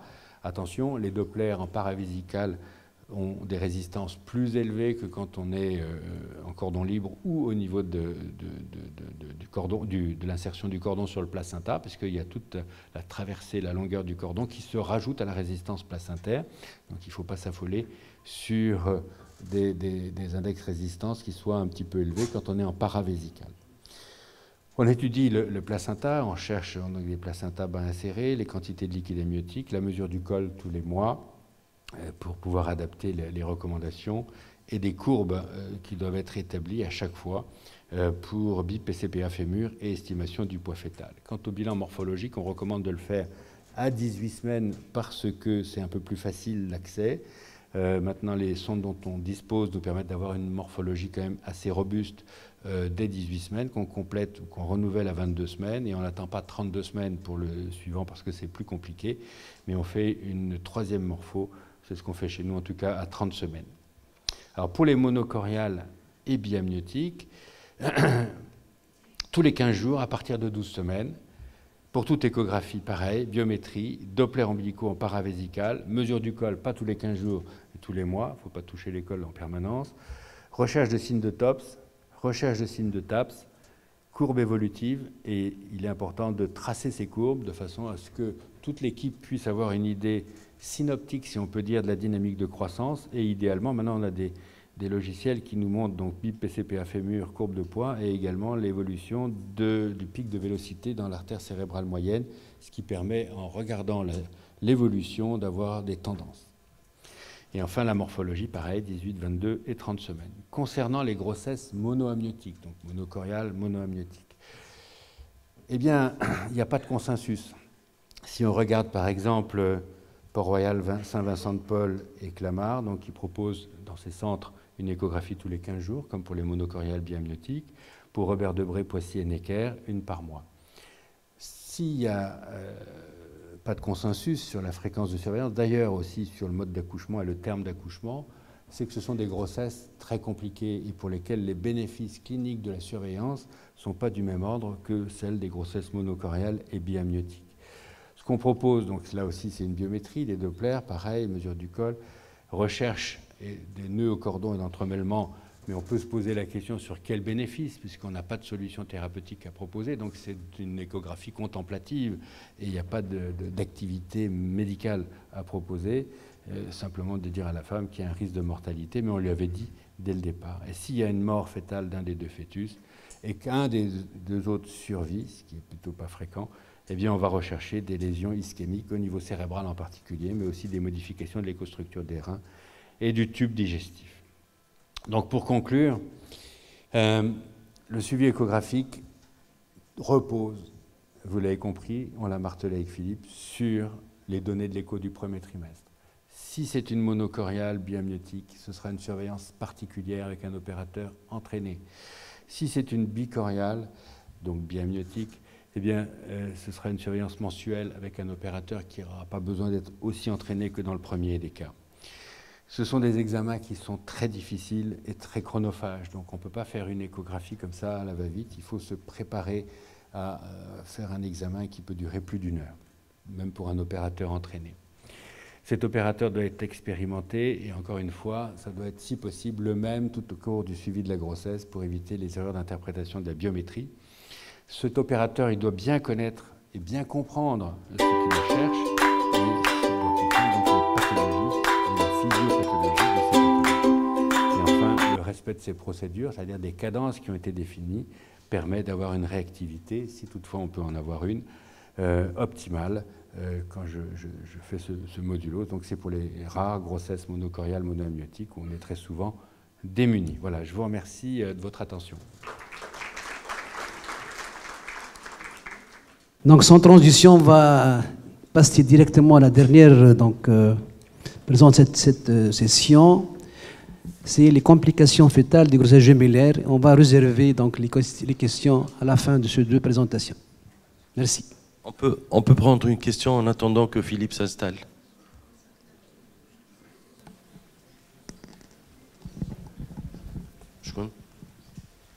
Bonjour. Merci beaucoup Marc déjà d'être venu et pour cette présentation. Merci Philippe. En fait, je voulais faire juste une remarque pour revenir encore une fois sur l'importance de l'échographie du premier trimestre, notamment pour le TRAP. Le diagnostic est tout à fait possible au premier trimestre et au fait, c'est une échographie d'une grossesse monocoriale avec aspect d'évanescence d'un jumeau. Et si on ne met pas le Doppler pour voir que finalement, pour voir l'anastomose qui prend le Doppler, et que finalement, ce n'est pas une grossesse avec un jumeau évanescent, mais que c'est bien un TRAP, eh ben, on ne fera jamais le diagnostic au premier trimestre. Et c'est ce qui se passe, on les diagnostique souvent au deuxième trimestre, devant l'aspect typique de TRAP qu'on a vu sur les clichés. Et d'une part, le risque de complications sur le jumeau sain, et d'autre part, la prise en charge, notamment l'interruption sélective de grossesse, devient plus difficile et plus délicate à des termes avancés. Donc je voulais vraiment, encore une fois, insister sur l'importance de l'échographie du premier trimestre et l'obligation, entre guillemets, de mettre le Doppler devant l'aspect d'une grossesse monocoriale avec suspicion d'évanescence d'un jumeau. Voilà. Oui, tu as raison, merci Mad de souligner ça. Ça montre encore une fois que l'opérateur qui fait une surveillance de grossesse gémellaire doit connaître les pathologies malformatives, pas malformatives, mais les pathologies propres de ces grossesses gémellaires. Et donc il faut, quand c'est une grossesse monocoriale, penser à un TRAP.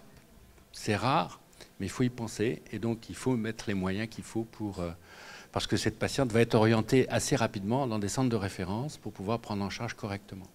Alors que quand on la revoit au deuxième trimestre avec un tableau d'hydramniose, des lésions porencéphaliques, on se dit qu'on a manqué le coche et qu'on a fait perdre une chance d'une prise en charge optimisée.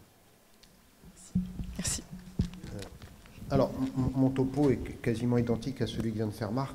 Ce n'est pas concerté, mais voilà. Donc, je voudrais juste... je vais passer très rapidement et mettre l'accent sur les petites différences.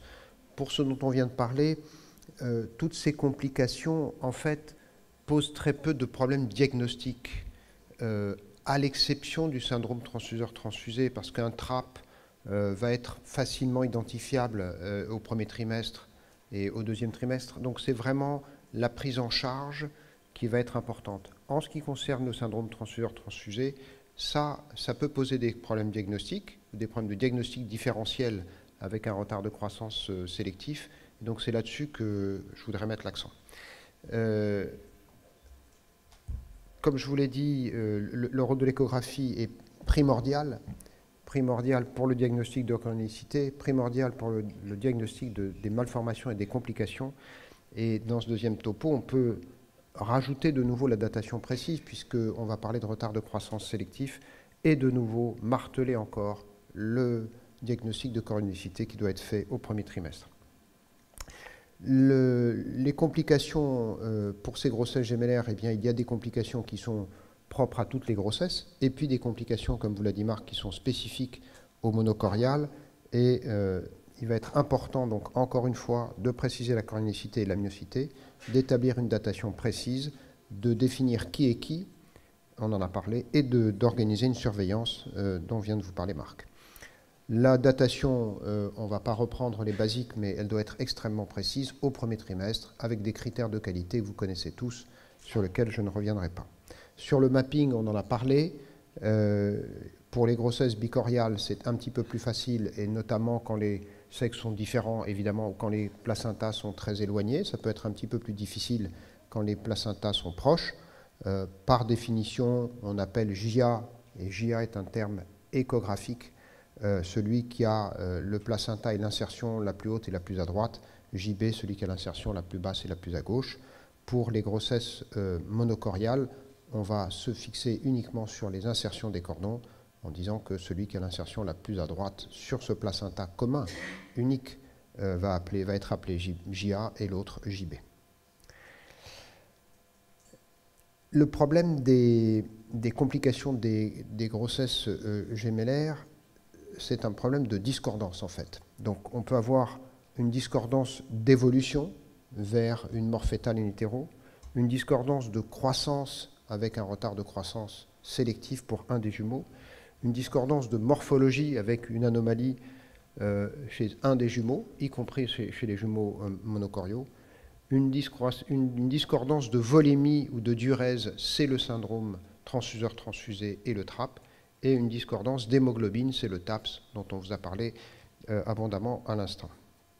Et donc je crois que si on aborde ce problème des complications chez les grossesses gémellaires sous cet angle de la discordance de ces différents paramètres, on a un petit peu plus de facilité à s'y retrouver. Les monocoriales ont des complications spécifiques, vous le savez, ce sont des grossesses qui sont à très haut risque de complications, la submortalité, le retard de croissance, la prématurité, et donc là encore une fois, il va y avoir un rôle absolument primordial de l'échographie et du Doppler, comme on vient de vous le dire. Je ne reviens pas sur tout ce qui a été dit là à l'instant par Marc. Donc TOPS ou STT, on va dire que ce sont des synonymes en fait, en quelque sorte, même si on peut considérer que le STT c'est la forme un peu aiguë de ce phénomène. C'est un problème de diurèse et de volémie. Le TAPS c'est un problème d'hémoglobine. Et le TRAPS, c'est ce qu'on appelle classiquement le jumeau acardiaque avec une rétroperfusion de cette masse acardiaque par du sang qui est désaturé, peu oxygéné, qui vient directement du cordon du jumeau sain. Et puis les jumeaux conjoints et l'enchevêtrement, on en a parlé.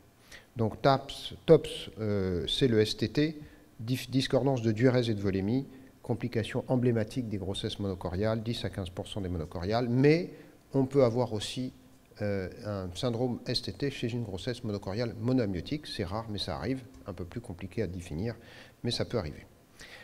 C'est un problème d'anastomose, on vous en a parlé, je ne reviens pas là-dessus.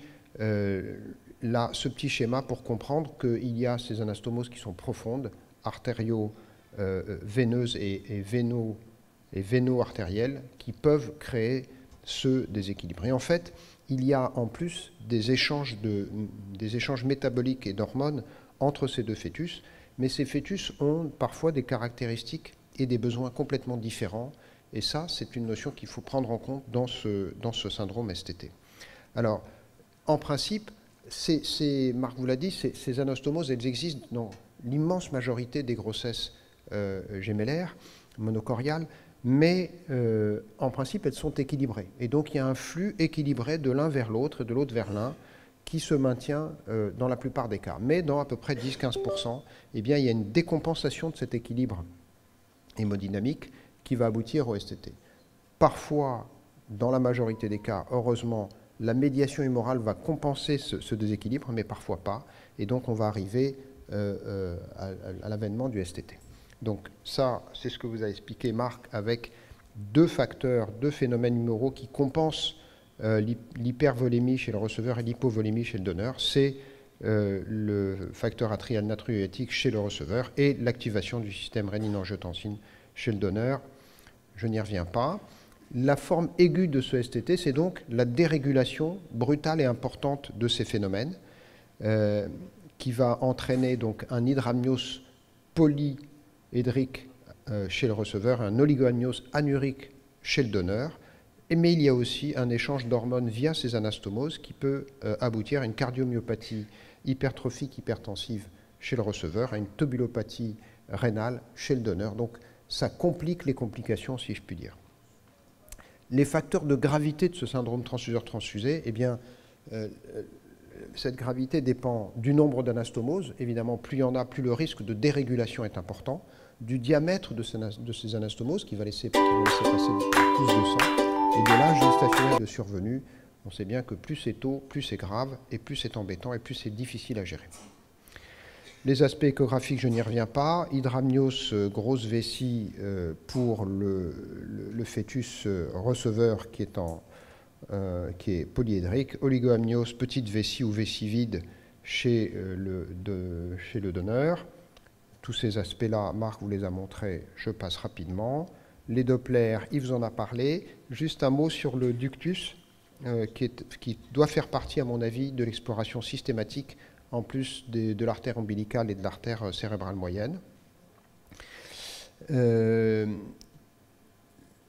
Dopplers sont très importants. Vous savez que dans la classification de Quintero dont vous a parlé Marc, on peut définir le stade par les Dopplers, et notamment dans le stade 3 de Quintero, les Dopplers sont très importants puisqu'il y a des anomalies artérielles chez le donneur. On a une artère ombilicale avec une diastole nulle ou un reverse flow et une augmentation du pic des vitesses systoliques dans l'artère cérébrale moyenne, alors qu'on a des anomalies plutôt veineuses chez le receveur, d'hyperdébit avec une diastole nulle ou un reverse flow pour le ductus venosus et des fuites tricuspides parce que ce fœtus reçoit trop de sang et il a du mal à gérer cet apport de sang.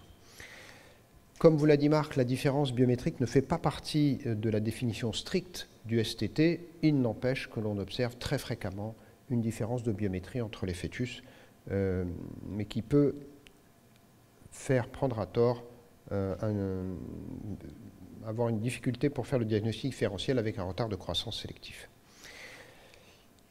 Évidemment, quand on parle de STT, il faut qu'on ait un prérequis absolument incontournable qui est celui qu'il s'agit d'une grossesse monocoriale, et le diagnostic est strictement échographique. Encore une fois, je le martèle, je n'y reviens pas. Cette stadification de Quintero, vous la connaissez. Ce qu'il faut savoir, c'est que ce n'est pas forcément une grille d'évaluation de gravité de STT. On a des grades 1, 2 qui peuvent être plus graves que les 3, 4, même si d'une manière générale, évidemment, les stades 3 ou 4 sont souvent un petit peu plus graves. Et puis, il n'y a pas d'évolution systématique de 1 vers 2 ou de 2 vers 3. On peut se manifester directement par un stade 3 d'emblée. Et donc, la gestion va être un petit peu plus compliquée. Donc, ce n'est pas une graduation chronologique. Le diagnostic différentiel de ce STT, c'est ce qu'on appelle le stuck twin, c'est-à-dire qu'on a un jumeau en retard de croissance et en oligoamnios. Par contre, l'autre jumeau a une croissance normale et un liquide normal. Ce diagnostic différentiel est plus souvent observé chez les monocoriales, mais n'est pas spécifique des monocoriales, puisqu'on peut le retrouver chez les bicoriaux. Le TAPS, on vous en a parlé, c'est quelque chose qui intervient souvent après le traitement laser. Vous voyez 10 à 20% des STT traités par laser, alors que de façon spontanée, ça n'apparaît que dans 1 à 3%. Et donc là, c'est un problème d'hémoglobine et plus un problème de diurèse. C'est vraiment la différence fondamentale entre les deux phénomènes. Le STT, c'est un problème de diurèse et de volémie. Le TAPS, c'est un problème d'hémoglobine. Et d'ailleurs, sur l'évaluation, vous le savez, ce qui va permettre de définir s'il y a une anémie ou pas, c'est l'enregistrement de l'artère cérébrale moyenne. Ça, je n'y reviens pas, Marc vous en a parlé. La mesure également, les courbes de Marie, etc. Le TRAP, on vient d'en parler. Maha, tu as fait la réflexion pour le premier trimestre, et effectivement, c'est primordial de faire ce diagnostic au premier trimestre si on peut le faire.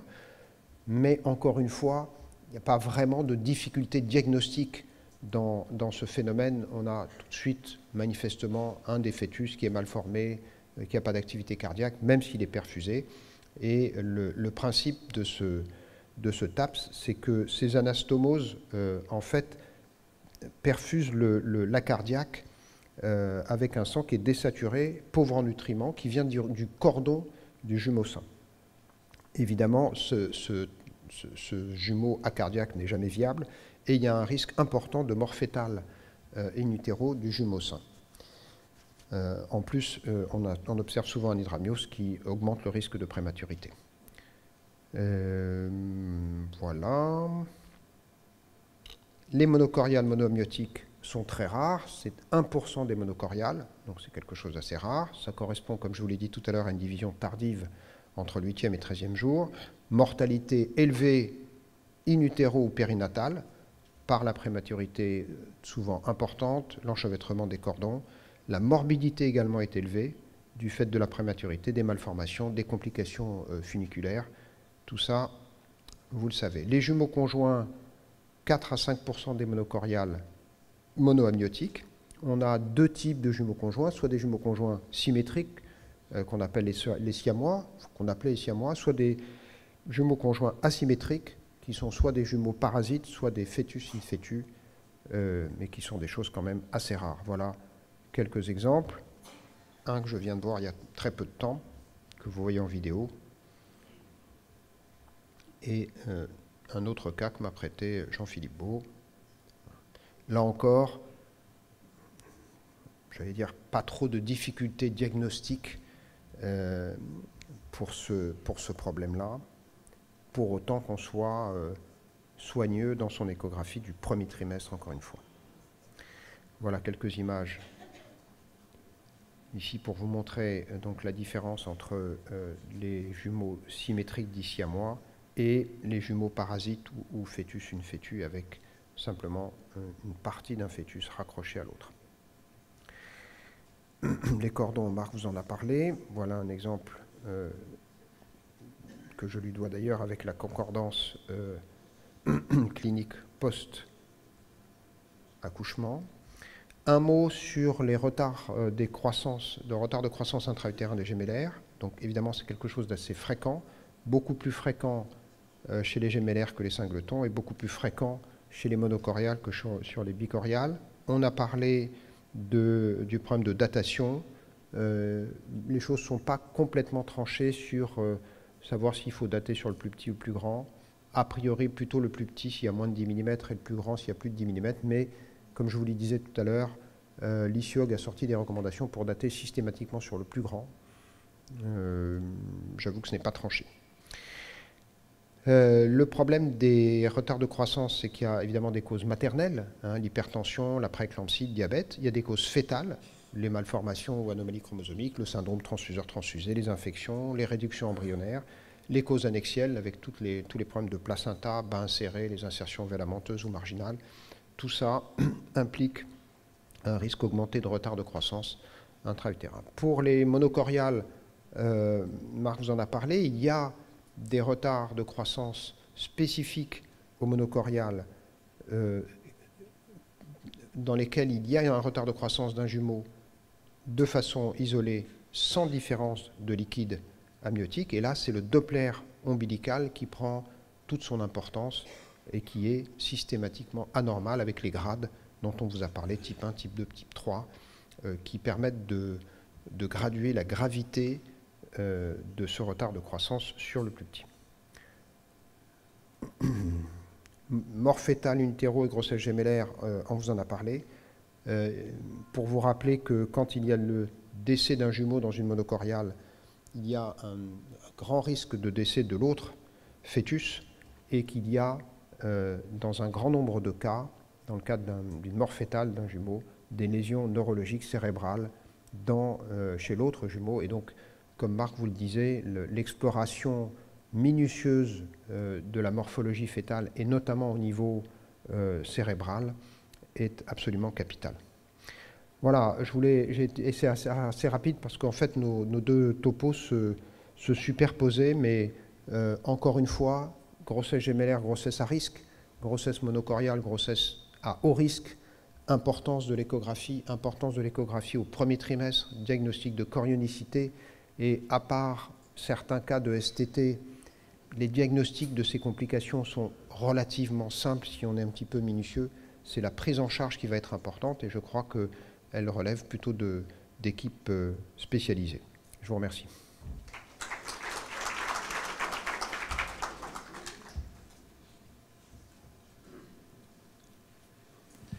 Donc, est-ce qu'il y a des questions concernant les deux présentations? Monsieur Abdelkader. Je remercie nos chers conférenciers, tous les deux. J'ai deux petits commentaires concernant les deux conférences.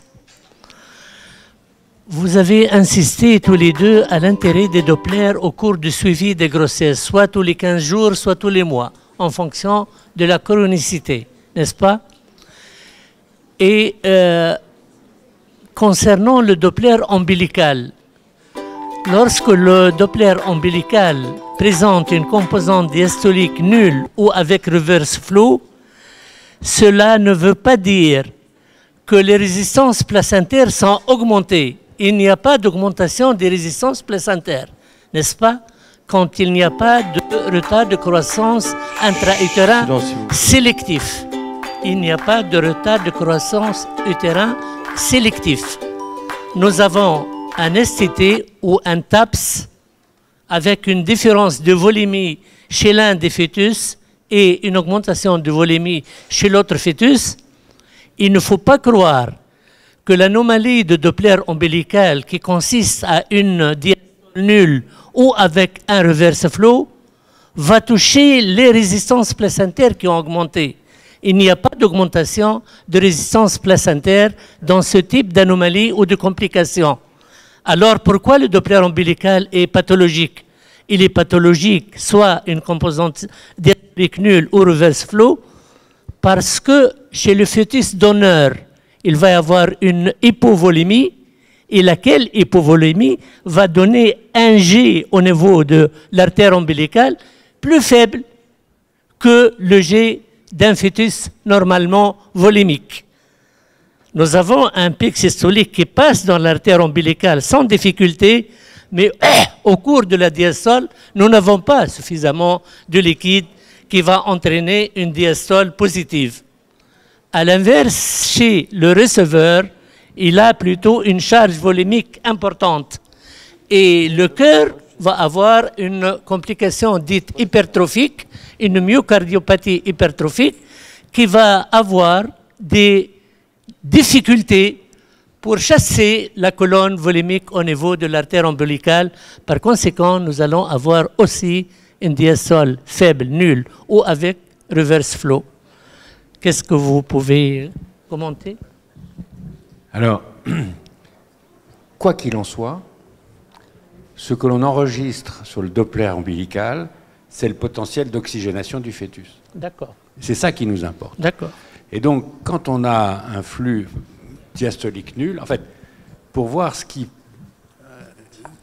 Quand on a un Doppler ombilical qui est perturbé, on traduit quoi? La capacité du placenta à envoyer du sang avec de l'oxygène et des nutriments, des graisses, des lipides, des protéines pour les besoins fœtaux.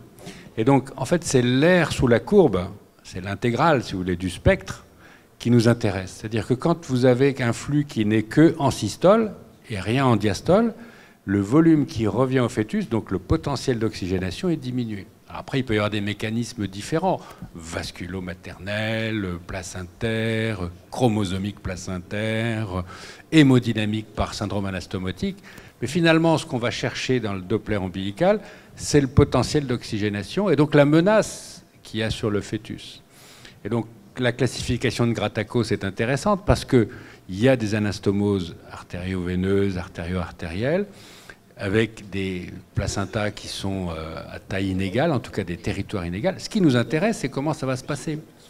Et donc, quand on a un stade 3 avec un reverse flow intermittent, on sait que dans ces situations-là, c'est une situation grave, de mort imminente. Et donc, si on est à un terme tardif, suffisamment tardif, on peut mettre en discussion avec les néonatologues la prématurité qu'on va induire. Si on est dans un terme très précoce, on est en difficulté sur les choix à faire. Donc, finalement, le Doppler ombilical, c'est le potentiel d'oxygénation, quelles que soient les causes hémodynamiques. Merci Marc. Donc, dernière question, Cilia Dirziga. Je dois remercier les deux orateurs qui nous ont éclairé excellemment bien la question. Concernant la datation en cas de PMA, quand c'est une grossesse spontanée, c'est à partir du premier jour de la date des dernières règles. Et en cas de PMA, paraît-il, à partir du jour de la ponction. Absolument. Mais dans ce cas, il va y avoir quand même une différence, au moins de 10 jours à 2 semaines, dans l'évaluation de l'âge habituel de la grossesse. Ça, c'est ma première question. Ma deuxième question, si vous avez la longueur crânio-caudale il y a une différence énorme entre les deux, est-ce qu'on peut prévoir le retard de croissance d'un des jumeaux ou bien la mort d'un des jumeaux? Juste, je finis avec ma troisième question, le TRAP pour la trappe. Habituellement, moi j'ai l'habitude d'appeler ça la cardius myélicéphalus. Et pourtant, il y a un cœur quand on fait la dissection et l'étude histologique, il y a un cœur. Est-ce que cette nosologie tient encore le temps ou pas?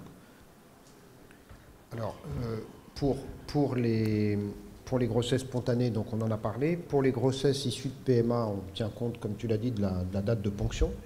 On sait malgré tout qu'il peut y avoir des petites différences, même dans ces grossesses de PMA. On sait qu'il n'y a pas de certitude absolue encore là-dessus. Mais par contre, sur le TRAP, comme c'est un fœtus qui est forcément mal formé, de faire la LCC sur le TRAP, et la différence, elle sera forcément significative. Oui. Pour le TRAP, donc la datation, elle se fait sur le survivant. Pour la remarque que vous avez faite sur le cœur, il y a effectivement un cœur. En fait, dans le TRAPS, c'est un peu comme une circulation extracorporelle. Exactement, oui. On peut avoir, quand on fait de la chirurgie cardiaque, on arrête le cœur, on l'enlève, on le change, et on a une perfusion qui est assurée par une machine. Et en l'occurrence, la machine dans le TRAPS, c'est le fœtus pompe. Donc il pompe pour son cojumeau, ce qui va lui poser des problèmes, comme tu l'as dit, sur le plan hémodynamique, parce qu'il faut alimenter un volume important, il va y avoir un problème d'oxygénation. Mais c'est comme une CEC. Alors après, il peut y avoir différentes, sur le plan anatomopathologique, il peut y avoir des destructions du cerveau, on en a vu, la plupart du temps il n'y a pas de cerveau, parce que c'est un territoire vulnérable, mais il peut y avoir aussi des éléments de type infarctus avec des nécroses de toute ou partie des structures cardiaques, selon le degré de... Comme en général, la cardiaque, il se branche sur le cordon du jumeau sain, le sang qui arrive est un sang très pauvre, et donc ça explique les lésions ischémiques ou dégénératives du jumeau cardiaque. Mais la cardiaque a un cœur. Il a eu un cœur. La dénomination, on n'est pas très exact. C'est un cardiaque fonctionnel, oui, mais pas anatomique. C'est pour ça qu'on l'appelle maintenant plutôt TRAP qu'à cardiaque. C'est une dénomination un peu ancienne, parce qu'il avait un cœur, ou il a un cœur, mais qui ne fonctionne pas. Bien, donc une dernière question. Voilà, Oui, excusez-moi. Quelle est l'information à donner à la patiente si on a une mort fétale sur une grossesse monocoriane au 2e trimestre, les modalités de surveillance et à quel moment on peut accepter une IMG dans cette situation? Donc, comme on l'a vu, dans une grossesse monocoriale, le décès d'un jumeau a un très haut risque de décès de l'autre jumeau, de lésions ischémiques et dégénératives, notamment au niveau cérébral, extrêmement important. Donc on est dans une situation extrêmement à risque. Et là, c'est une véritable urgence à confier cette patiente à une équipe spécialisée. Hein. Mais les risques sont extrêmement importants dans une grossesse monochoriale quand on a le décès d'un jumeau. Tout à fait.